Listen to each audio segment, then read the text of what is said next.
تاسي وتخشاني مونږ ګرځي باترومونه مراته وخای ویرا چې دا غسل خانه جوړې کړې خوشاله مونږ به خوشاله شو او دا پخلی دې مراته وخای دا د پخلی دې او دا ډینګ هان دې او دا خوب کوټه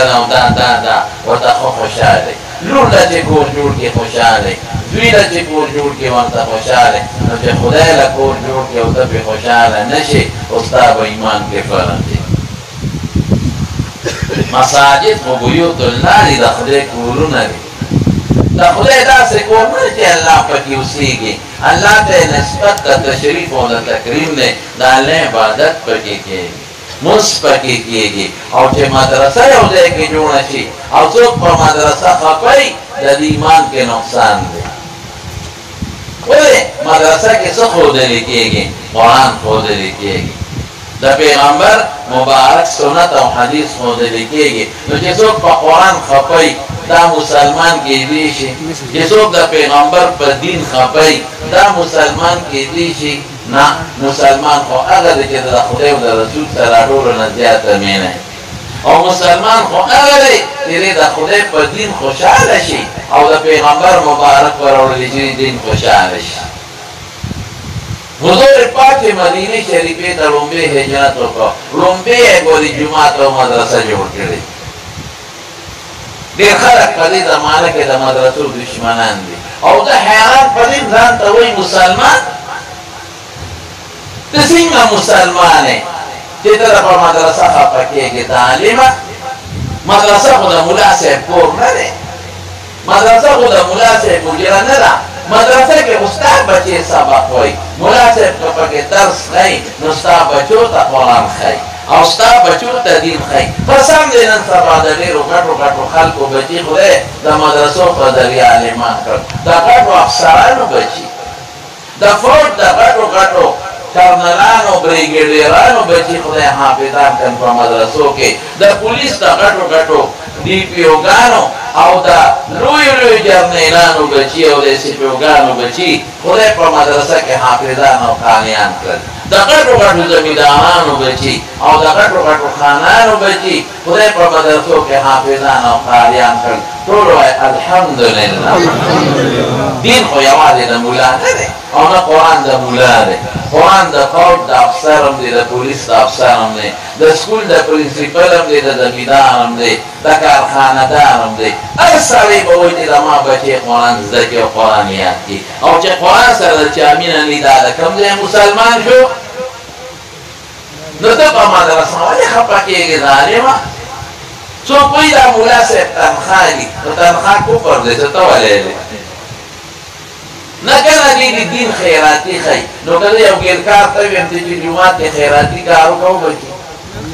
یو دیاریمار ته ویم چې جومات کې خیراتي کار وکړو بچي ورځ به وکړي دا هغوی زما بچي دي زه به څه کوم کار د جومات ته خو ورورې پیسې بالم ترکان وایي کار د جومات ته خو ورورې پیسې بالم ګیرکار وایي کار د جومات ته لږ اخلاص به وکړم ښه کار به وکړم خو پیسې بالم لرګي والا وایي لرګي به در باندې خرڅوم جومات ته دې خرڅوم یاره ګزاره به در سره وکړم تیلونو والا وایي جومات لالم پیسې بالم خیراتي نه در کوم ما خو دوکان استی دی دا چې ټولو جوماتونو له خیراتي ورکوم زه به زده کوم په یاره ګزاره به وکړم ماربل والا وایي یاره جومات له جوړم یاره د نورو نه به 2 روپۍ فوټ ارزان درکړم خو خرڅوم به یې در باندې داسې ده که نه ده قالینونو والا لوډسپیکر والا نه چی دی جومات لالم یاره جی په پیسو به خرڅوم خیراتي راکړه کاکاجي وس مې نه کېږي دا خو بلا جوماتونه دي کوم له به خیراتي ورکړم یاره د نورو نه به ارزان دله درکړم نو ته پیسې الې نو که ملا صاحب تنخواه وایي د څه چلو دا څه کفر دی چې ستا بچو ته دې سبق ښایي او دې ورسره مزدوري کوي نو دې ستا بچو ته سبق ښولی شي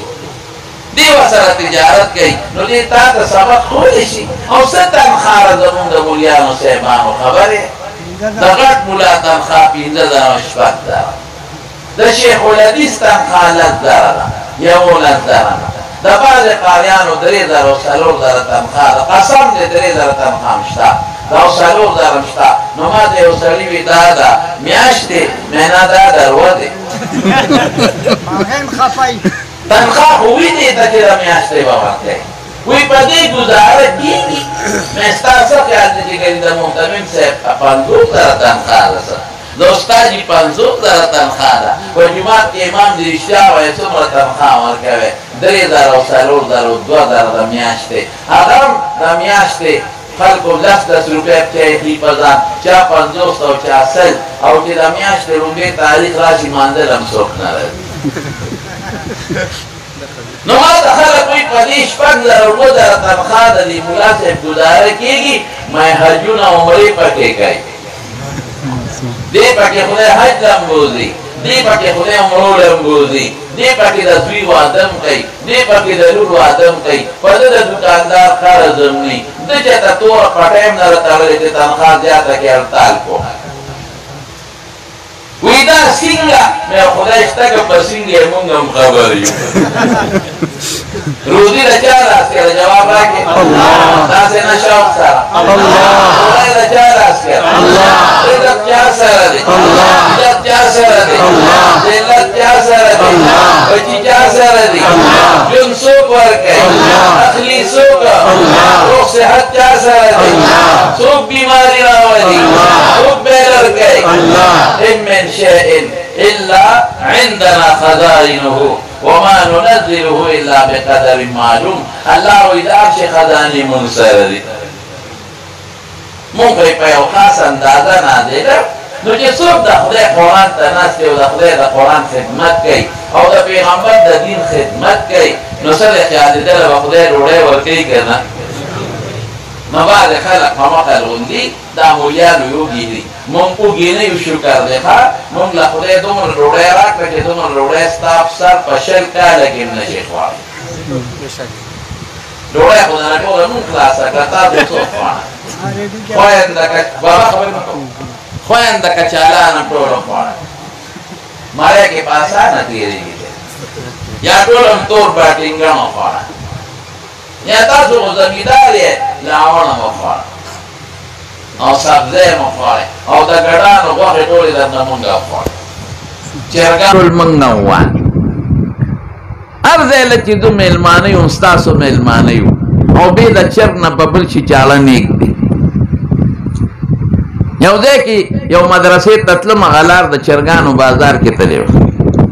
هغه کوڅه چې و دې خوا خوا چرګانو نو هلته مې بیان کو مې هغه چرګانو چې اوس ما ته کتلي یو بل ته مې ویلي چې هغه دې بیا راغی خو چې مونږ ورشو وی لالوی شابه بیا زمونږ د برکت تاسو وګورئ زمونږ مولیان اکثر چې ناجوړی د خېټې د لاسه ناجوړی د صفا وی ډوډۍ مونږ له خدای راکړه اوس چې ږدي مونږ یې خورو که ما ته یو ځل ډاکټر وي دا دارو به په ناره خورې مې ډاکټر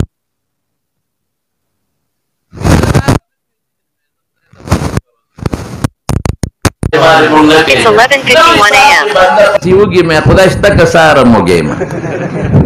مونږ ناره روز چې ته نه ده لیدې مونږ هر وخت ماړه ګرځو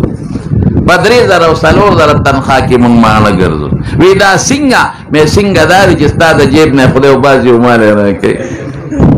د اکثر طالبانو مولیانو ته ویم دوی چې ډاکټر له لاړ شي ډاکټر پې هغه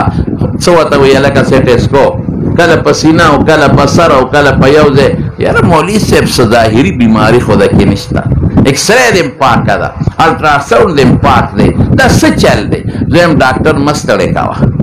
د اول نه اخره پورې غریب له دې بیخ وویسته د سر نه خپو پورې ستا په بیمارۍ پسې ګرځي او پیدا یې نه کړي ورته ووایه چې شی مې ډېر والی دی په پښتو کې یې پرې کړه ډوډۍ د چا لاس کې روایې شوق سره ووایې د الله لاس کې ده روزي خو خدای سره بنده ته ګوره او رزق ته یې ګوره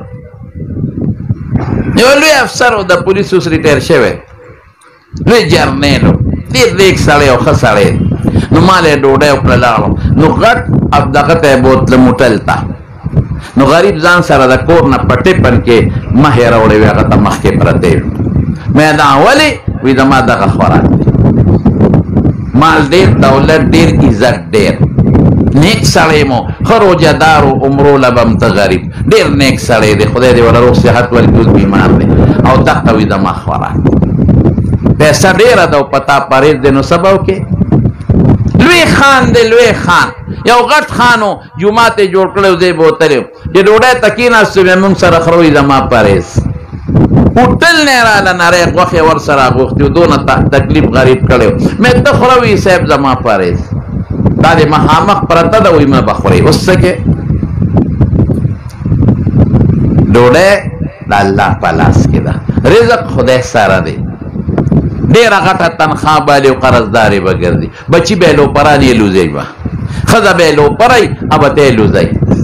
بیماری به ورته پیښي سوړې به ورته رواني په هغې به تې پیسې ځي او میاشت پس به د دوکاندار نه پټېږي قرضدارې به لوی زمیندار به په فصل به یې ګلیو شي تباه و برباد به شي بیا به وله د خاورې د دوکاندار د خاورې پیسې ورسره ني دا سوچ به د ذهن نه وباسئ او دا به ایمان ساتئ چې روزي د چا په لاس کې ده الله په لاس نو دا به نه وای دا مولیان د لوږې مړه شو دا خواسې تا ته دا مولیان کله کله اوبه موبه باندې شخوان وی را وی نور الحمدلله ټول ماړه دي ښه تاسو هم شکر دی ماڼی هر چا له خدای ښه روزي ورکړه شکر دی موږ ناشکره یو ګورئ پخوا تاسو نه تپوس کوم پخوا چې به چا میلمه راغی چرګوړې به دله دې مشرانو نه تپوس وکړې میلمه به راغی نو چرګوړې نشته په ارامي چرګان مخکې نو په دې کوڅو کې به خلک ګرځېدل هله چرګوړې راولی نو په روپۍ په یوه نیمه روپۍ به چرګو نا به په دې کوټو ټوپونه وان نو ټوله دنیا د محلې به خبر شو پلان کې میلمه راغلی نو چرګ به ونیو نه به وړه راوړه خولې خولې به شو چرګ په روپۍ راکړه هغه به وي نه پپاو کم پپاو باندې نو جوړه به وشوه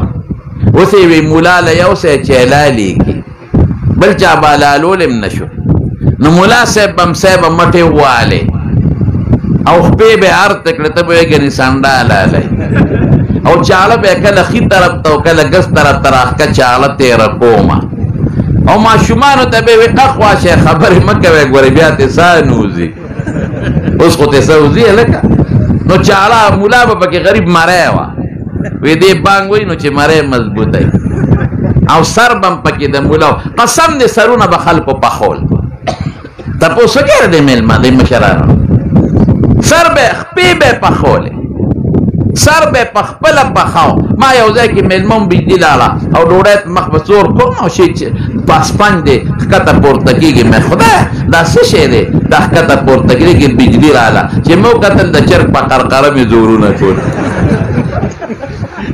اوس چې خدای مخلوق زیات که وګورئ چرګان په کوڅو کې ورپسې ګرځي که نه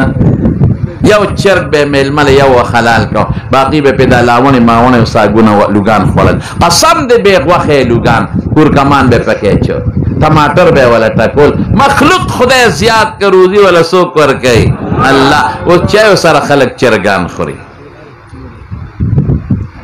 کبان به تاسو کبان په چته سین ته به سلیم خان ته لاړی نو پکې به هم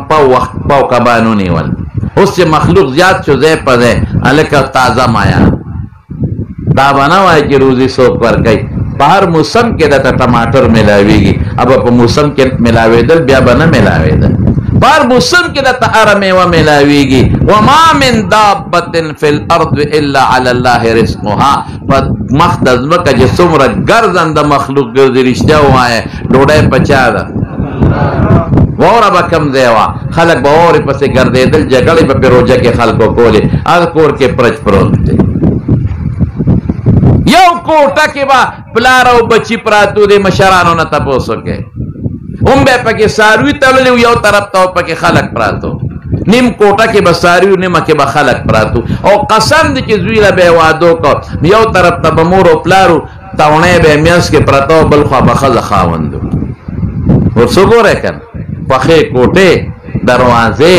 شکر دی رښتیا ووایه په دې مخلوق خدای مهربانه دی که نه دی شوق سره ووایه دی که نه دی لیکن موږ بیا هم د خدای د دین دشمني کوو مدرسو ته په سترګو کې بغض ساتو دا مدرسې ولې دي او دا جومات ولې دي هلکه سکولونه دي به مو وایو خدای دې نور هم ډېر کړي چې زموږ بچي پکې څه زده کړي نو تاسو دا مو وایه چې خدای دې مدرسې هم ډېرې کړي او خدای دې جوماتونه هم ډېر کړي چې ځای په ځای جومات دي چې خلک د کوره راوځي او جمعې ته ورننوځي او زه په دې مدرسې چې ردی دې خپل ماشوم مردان ته نه لګي او تخبه ته نه لګي چې راوي باسه په دې مدرسه کې داخل کې قرآن پکې زده کی دا مدرسو دشمن دا د خدای دشمن دی دا مقصد دا چې مدرسه ني نو خلک به قرآن نه زده کوي دین به خلک نه زده کوي شریعت به خلک نه زده کوي دا شو ډېر خلک وایي د مدرسو نه خو انجینر رو نه وته د دې مدرسو نه خو ډاکټر رو نه وته د دې مدرسو نه خو ساینسدان رو نه وته قمقله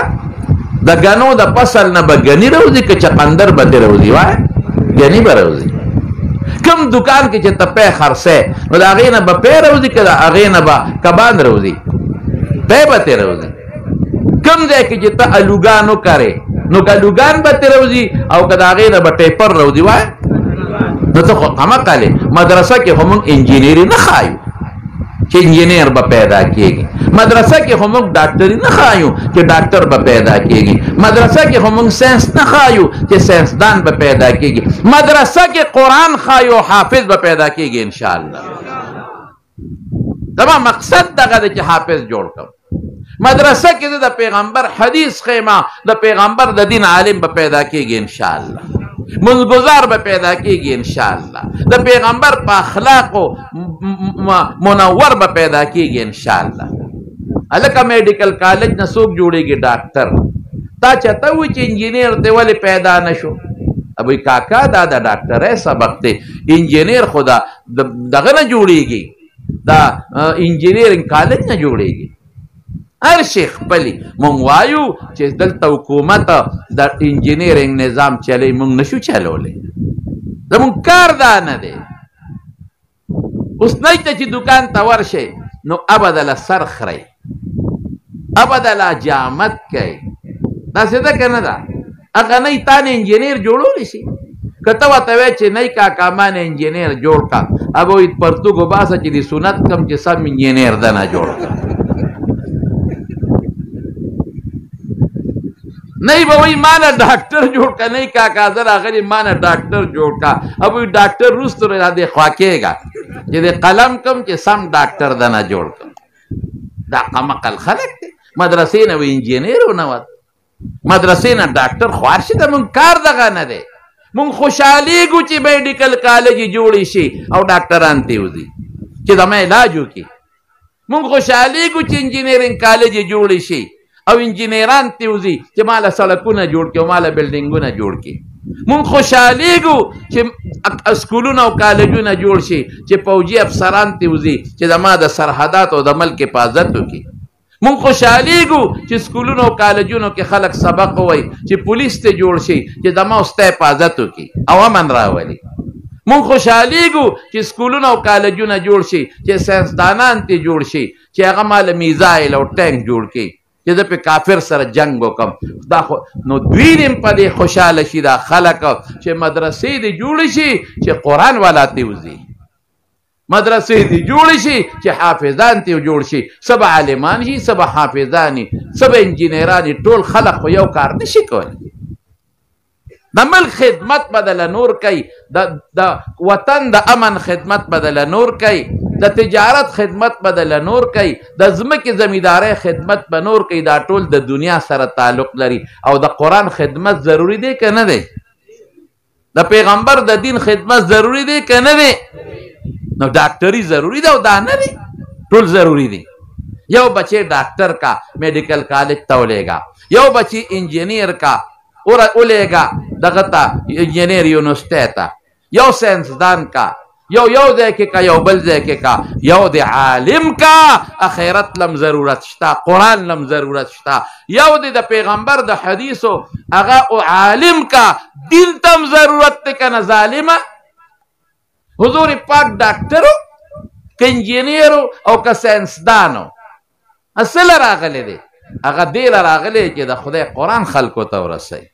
ترکت فیکم امرین دو سیزونه مې د تفریخ دي لن تدبلوا ما تمسکتم بهما چې تاسو په منګولې ولګولې ګمراهان کېږئ به نه یو د الله کتاب او د بل د پیغمبر سنت نو پیغمبر خدای راغلی چې کتاب خلکو ته ورسوم ویې رساو او د پیغمبر سنت خلکو ته ورسوم ویې رسول او هغې صحابه هغه مونږ ته ورسول لیکن د پیغمبر زمانه کې خلکو تجارتونه کړي دي منه نه ده کړې وی کوي تجارت وکې شابه چې رزق حلال دی وګټو نو دا فرض دی پیغمبر وی ثواب پې دی دونه وسنشته مې ته دونه نور نه نو زه کوم ځای ډاکټران راول مدرسې ته بچا ته چې ما ډاکټر جوړ کړ او ما سره حالات کوم دي اسباب کوم دي په پوری جمعه کې سره قرآن خولې سم دغه ډاکټر نشم جوړول انجینر نشم جوړول شکر دې الحمدلله زما مدرسو څوک جوړ کړی دي حضرت ابو هريره جوړ کړی دی عبد الله بن مسعود جوړ کړی دی مولانا حسین احمد بدری جوړ کړی دی مولانا عبد الحق رحمت الله علیه جوړ کړی دی دا خلک یې جوړ کړی دي شکر دې دا چې په تاسو ته مخامخ دا علما ناست دي او تاسو ته قرآن او عقیده ښیي دا مدرسو جوړ کړي نو حضور پاک چې مدینې ته لومبې راغی نو مسجد قبا کې مدرسه جوړه کړه لومبې جومات او مدرسه او یو صحابي ورته ځمکه وبخله د هغه نوم څه د هغه صحابي کلثوم ابن هدم رضی الله عنه کلثوم ابن هدم هغه ورته ځمکه وبخله او حضور پاک قسم په خدای په خپله پکې خدمت کړی مدرسه دونه هم شی او حضرت عمار ابن یاسر رضی الله عنه به دوه وخت یې اوچتولې او حضور پاک به یو وخت راوړه قسم په خدای صحابه به د حق توال الله رسوله تاسو مه کوئ وی زم کو دا خدمت د جومات پیغمبر کړی دی او یوازې جومات ما مدرسه وه کلثوم ابن هدم دا صحابي ول امام کو او صحابه په کې دین زده کو قرآن به زده کو په زمانه کې مدرسه ده چې د پیغمبر حدیث زکی او په کې قرآن زکی او بیا چې کله راغی مدینه منورې ته د مسجد نبوي بنیاد یې کېښود نو خلک وایي چې کله بعضې خلک ځمکه پلاټیشن له ورکړي نو پکې هر څه کې په کورونو جومات ته پکې ځای پرې نه دي نو بیا خلک غریبانان منډې وایي یاره جومات ته ځای دوه مرغې پنځه چندې والا کوي نو دا مه کوئ چې څوک هم ځمکه په کورونو خرڅوئ په پلاټیشن نو جومات ته پکې سر کې خدای له ځای ورکوئ بلې مه یارېږئ چې دا خو زما نه کنال ځمکه راغله دا ځمکه ستا نه ده دا ستا د پلار وه د هغه نه مخکې ستا د نیکه وه د هغه نه مخکې ستا د تر نیکه وه هغوی ته لاړه ته پرې رالې دا د خدای ځمکه ده دا خدای ته پاتې کومه دی دا جومات له ورکوئ کنال دوه کناله غټ دی جومات ته پرېږدی دا دونه مې د بچو هغې له خرڅوم دا پکې د الله ته ګوره چې خدای پاک د هغې بدل په دنیا او په آخر کې درکوي که نه درکوي نو حضور پاک چې راغی نو یو ځای په مدینه منوره د یتیمانانو د رسول الله مبارک وفرمایل دا ځای د چا دی چې موږ یې جومات ته وایو نو هغه ماشومان یتیمانانو پلار یې مړ او تریو وی بالکل دا وقف شو زمونږ د طرف نه وی نه دا خو د یتیمانانو ده دې او پیسې یې ورکړه څه کچا مچا بوټي بوټي یې خوا دې خوا پکې زاړه کنډه هغه حضرت ابوبکر د خپل جیبه لسه شرفه یې ورکړه لسه شرفه او هغه بوټي والو ځای یې ورکړه چپ پې نو رسول الله مبارک پکې مسکه د دین مدرسه هم وه مسجد نبوي او جومات ته شو څونه ابوبکر خوش قسمته دی رضی الله عنه تر ننه پورې چې څونه خلک په هغې کې منځ کوي د یو منځ ثواب یو په زر یو روایت یو په 50 زره دی په کروڑونو خلکو پکې په اربونو منځونه وکړل د دوی به کمیږي ما او دې برابر ثواب به د حضرت ابوبکر صدیق په کاته کې لیکلي دغه ځای کې چا وقف کړی دی مثلا یا د چا پیسې پکې ولګېدې او ماشومان پکې سبق وي منځونه کوي د چا به کمیږي نه او د دې برابر ثواب به د هغه خلکو کې دا خدای خوش قسمته هم دی چې د پیسه په جومات او په مدرسه ولګي د حضور پاک زمانه کې باره چت چې و د لرګو د څانګو چې باران به کېده څڅېده وه حضرت ابوبکر صدیق رضی الله عنه زمانه کې مغسې او د حضرت عمر صاحب زمانه کې یو 2 صفه کولا وکړه قبلې طرف چې د حضرت عثمان رضی الله عنه زمانه راغله نو جومات یې وسپړده مسجد نبوي او کولا وې کړه او ښه زبردست یې جوړ کړه لرګي یې وله د برمانه راوړه د ساګوان لرګي چې نن په دنیا کې د هغې نه قیمتي لرګي به نشته عربی کې ورته ساګ او د اټري نه یې ولا په دریاب کې کاڼي راوړل او بوخان یې راښکل او پاتیانو باندې او یو کاڼ یو ستن وه او په هغې یې نقشونګار ولا قیمتي لرګي او قیمتي کاڼي خشته نو خلکو خبرې شروع کړې وګوره که نه اسراف کوي او په جومات پیسې یې لګوي نو عثمان صاحب په حق منبر کېناسته وی خلک خبرې اترې کوي وی واورئ وی په دې جومات کې دا څومره پیسې ما لګولې او خشته مې کړ او ډولې مې کړ دا د بیت المال 1 روپۍ نه ده لګېدلې د خپل جیب مې لګولې او د حضور پاک زمانه کې د خلکو کورونه کچو نو که جومات کچو نو بدې نه ښکارېده د بار نو مېلمانه رالل نو کورونه هم کچو جومات کچو بدې نه ښکارېد اوس د خلکو کورونه پاخه دي نو جومات کچرې بدې ښکارېد او د بار نه چې مېلمانه راشي څه به وایي وایي کورونو ته یې ګورې د خدای کور ته وګورئ نو ما ذاتي پیسو باندې جوړ او ورشئ نن مسجد نبوي مبارک وګورئ خدای دې مونږ تاسو ټول وربوس دی قسم دې دومره ښایسته جومات دی چې په دنیا کې دومره ښکلي جومات بل نشي د بیت الله شریف جومات وګورئ زمارو په جوماتونو پیسې ولګوئ ښکلي جومات جوړ کړئ ښایسته پیسې پرې ډېرې ولګوئ دارنګې په مدرسو ښې پیسې ولګوئ په خپل مال کې د مدرسو حساب کې حساب او دا مه وایئ چې پیسې به هم کمې شي په دې فکر مه کوئ دا علماو له چندې غواړي دا څه بده خبره خو نه دوی خو خپل جیب له نه غواړي رسول الله مبارک د تبوک غذا له چنده نه غواړي ځان له خو یې نه ده غوښتې تبوک لپاره د غذا لپاره یې غوښتې ده نو په علما مدرسې او قرآن له وغواړي ډېر ګران کار دی نو دا بده خبره نه ده مونږ د مدرسو په چندو شربي ګناه مونږ عوامو له لار ورکړو ای حضور پاک په دریو څیزونو قسم خوري قسم د رسول الله صلی الله علیه وسلم بې قسمه د هغه خبره دلیل دی خو په دریو څیزونو بیا هم قسم خوري یو په دې قسم خوري وایي چې مال به د صدقې نه نه کمېږي صدقه کوو مال به زیاتېږي یو ښځه به ډېره زیاته سخي وه او خاوند یې شومپړاک و نو د ښځې به صدقه ورکوله خاوند ورته وي دا مال مه تربا کوه فرمان دی یو ځل دې ښځې د خاوند ته وي پټو ته ځو هغه د ځمکې خاوند وی ښه چې پټو ته لاړ نو د هلته عرب ګرځېده نو عربي کویو نو د ښځې هغه کوي ته ودرېده په غاړه سر کېښود او د اوبو ته نیغه نیغه جوړ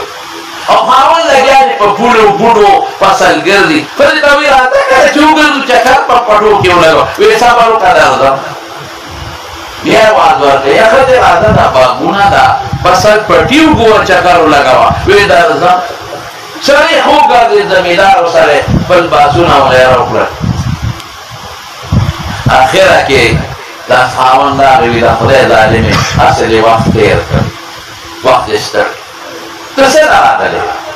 ما سیل وګوره تا دغه پي باندې سر ښکته کړې څه درنه پرېږدي څه روغ شوي سهار راغلی و دې کوي ته نیغه نیغه ګورې ای سړي یو سوچ اخیستی ما وایي څه وایي د اوبو ته هغه خښتې ته مې نښه اچولې ده هغې ته ګورم که اوبو وځي او کمېږي نه زم اوس به کمې شي اوس به کمې شي ټول پټې اوبه شو بله اوبه دې ووتې او نښه هماغسې د پوټې ښکته نه شوه دې ته وختي راسه حیرانه خاوند ورته یې پام واخلې هسې در وضایع کړه دا نه کمېږي وایي دا دومره اوبه چې ترې ووتې وایي دا نورې زیاتېږي وایي کوم ځای نه ما خو چې ته په نېر پوهېږې دی که نېر رانهون دی وایي دا د لاندې نه خدای زیاتی څومره چې وځي نورې زیاتېږي وایي بس زما مسله حل شوه چې زه صدقه ورکوم ته ما ته وایي کمېږي دا نه کمېږي ښه دا د دې فقیر حق دی په دې مال کې دا د دې جومات حق دی په دې مال کې دا د دې مدرسې حق دی په دې مال کې چې څومره ورکوې لاندې نه به زیاتېږي خو ذاتي شومپړک نه دی که موږ ورته د دنیا دلایل وایو خدای شته که د پلاستیک نه یې روپۍ راوباسي نسبي بعضې وخت سړی شومي پلار په نیکه شومي که ته ورته قرآن په زوړی کې ورتې کړه د هغه ځان ته نه رکېږي ټول لاړون خوري نو بچو ته به یې زړه شي یو فقیر پر روانو یو خیمه کې ښځه خاوند و ده وی خیر راکړې د خدای په نامه نو هغه دغه چې و دا څه ورته ویلې کېږي هغه ښځه سخي وه هغې زر پلیټ کې ترکاري روټۍ خاوند ورته داسې کې وی دی فقیر له ورکوم وی کېږه مالک فقیر له ورکوم د پلار د کوره دې راوړې ده بیخ پیدا مونږه و ټول ورځ مزدوري کوم فقیر وی د خدای ظالمه د الله نوم یې واخیسته د خدای په نوم د الله د نوم نه قربه پیدا د خدای په نوم دې مزدوري کوي تېر پیسې د ما دي ګټلې ما دي ته ویلې د پلار د کوره دې راوړې ده او په منډه کاسه ډکې ډوډۍ ورکې غریب او ښځه محتاجه وه چې یې واپس کړې چې دا فقیر لږ مخکې لاړ هلته بله خیمه وه هلته یې واز وکړ د خدای په نوم ډوډۍ راکړې هغه خاوند زر ډوډۍ راواخېسته فقیره ښځه ته ویل کېده او ورته وي ولې کېدمه دا خو زما ده او د خدای په نوم غواړي وایي ستا ده خو بخ کړې ما ده پورته زه ناسته ومه بیخ بېلمه وتېدې او ته به راځې فقیرانو نه به ورکې وی خدای دې بیخ وباسه ظالمي ده خدای نوم یې واخېسته وی دا لرې کوي مزدوري دې فقیر په خبره ورته وخندل سړی ورته وی ولې دې وخندل وی معامله میله وړوکې ده وی هلته ښځه سخي وه او سړی شو مو ښځې راټولو سړی خدای راباندې ونیو او دلته سړی سخي دي ته سخي ښځه شو ماله ته راکې هغه راباندې خدای ونیوله او ته وی خفه کېږه ما وی هغه زما کور ده او دا د هغه خبیث کور ده نو سخیمه زما کور ده او دا د هغه شو پاړه کور نو بعضې نسبي شو مې چې مونږ ورته د پیغمبر حدیث هم ووایو که نه خدای شته چې جیب له ګوتې ورځي جیب کې زیان لړم نهستی او بعضې سخي وي غریبي مزدورکاري او په خپله مزدورۍ کې د فقیر حق کوي د مسکین د کونډې ترور د چاچي مامي حق کوي د جومات او د مدرسې کې نو ځان د شومان به نه جوړوئ ښه السخي قریب من الله سخي خدای ته نږدې دی قریب من الجنه جنت ته نږدې دی او بخیل قریب من النار اور ته نږدې دی د خدای نه لرې دی بعید من الله او یو فرشته سهار اواز کوي هر سهار اللهم آتِ منفقا خلفا خدای چې څوک ستا په لار کې خرچه کوي بدل والا ورکړي او بل اواز کوي اللهم آتِ ممسکا تلفا چې څوک په ستا لار کې خرچه نه کوي مال یې برباد کړي ادې په ډاکټر ځي ادې په مقدمو په هسپتالونو ځي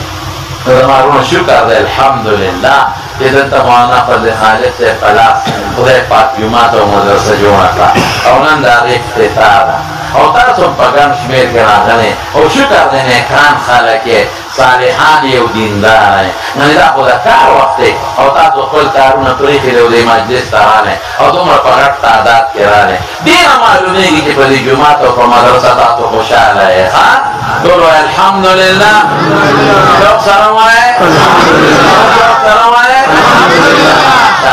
نو تاسو اوس دا دوه کاره کوئ یو د جومات مدرسه کې چې کوم باقي کار پاتې دی هغه پکې خلاص کې مولانا صاحب سره تعاون وکړئ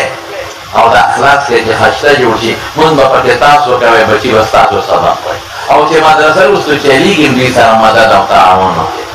او دویم دا چې خپل بچي راولئ دې مدرسه کې داخل کې چې خدای پاک ته حافظان او عالمان جوړ کړي حفظ به وکړي زیر بیا د ډاکټرن جوړ شي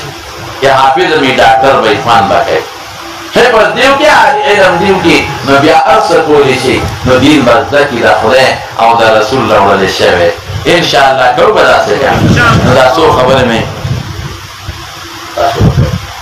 څو خبرې مې ماشاءالله دا لکه واله د مدرسې دپاره دا څو خبرې مې ستاسو خدمت کې عرض کړې او دوی ما خو ترغیب دله درکړه چې تاسو تعاون ورسره وکړئ دې مدرسې سره کوئ به انشاءالله نو به دوی که څه چنده عالمان غواړي یو کس ووایه نه به خپله چنده وغواړي نو بیا به زه راته دا دعا به وکړم حاجي خیر دی که داسې دلته څوک وړي نو موازه کوي یو کس واده دی ولې مسلمانان دي صادر ماشاء صادر مګر ډېر تعاون کوي هغه تر وړي باندې صادر به مګر وګرځي نه تاسو